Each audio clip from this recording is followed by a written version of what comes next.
السلام عليكم ورحمة الله. الشعب في انتظار إعلان تشكيل الحكومة اليمنية برئاسة الدكتور شايع الزنداني. نسمع بأن هناك حوارات ونقاشات بين الأحزاب السياسية وقيادة المجلس الرئاسي والحكومة بخصوص التشكيل الحكومي.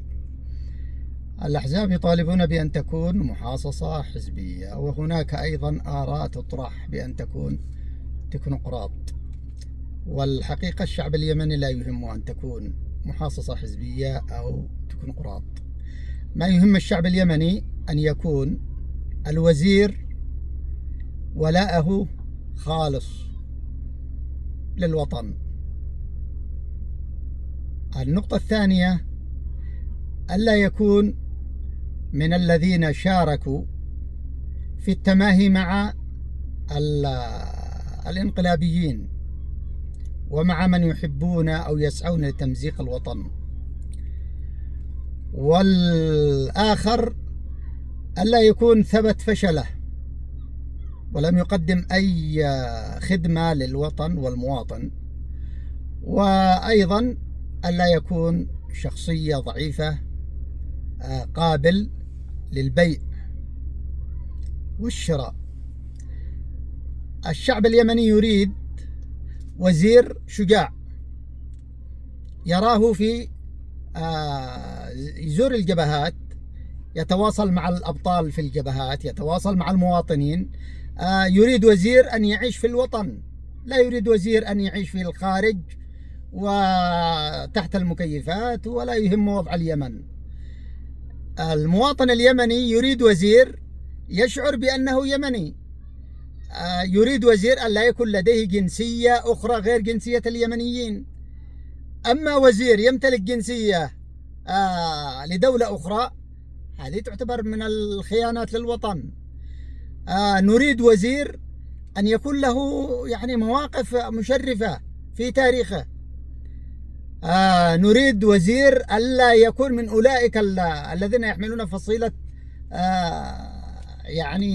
فصيلة الخيانة. بالله عليكم لما يكون هناك وزير مهمته حماية الوطن، مهمته حراسة الدولة، وفي وقت يرى الميليشيات تحيط بالعاصمة من كل جهات، وإذا به يصدر تصريح ويقول نحن على مسافة واحدة من الجميع. ايش من وزير هذا؟ أو وزير آخر يقول أنا ما لي دخل بالسياسة. هؤلاء الفصائل لا نريدها. الذين يحملون فصيلة الضعف وفصيلة الخيانة لا نريد أن نرى مثل هذه الشخصيات، لأنهم لا يمثلوا اليمن. اليمنيون لهم إلى الآن أكثر من 22 عاما من بداية الفتنة الحوثية السلالية من عام 2004، وهم صابرون متحملون لكل الكوارث وكل المصائب. شعب صامد، شعب صابر، شعب مكافح. يريد هذا الشعب أن يرى النور، يريد أن يرى الخير، يريد أن يرى الأمن والأمان، يريد أن يرى إنقاذ الوطن. بعد الصبر هذا كله يريد أن يرى شيء ملموس أمامه.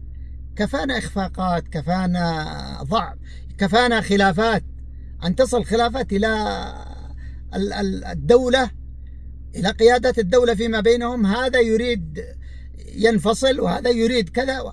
هذه لا يمكن أن يقبل بها أي إنسان في الحياة. أيضا نسمع البعض يهدد ويقول لا يمكن أن تعود الحكومة إلى عدن ما لم يكن هو وزير للخارجية. بالله عليكم، مثل هؤلاء الناس هل يستحق أن يكون مسؤول في الدولة؟ هل الدولة وصلت إلى هذه الدرجة من الضعف أن تهدد؟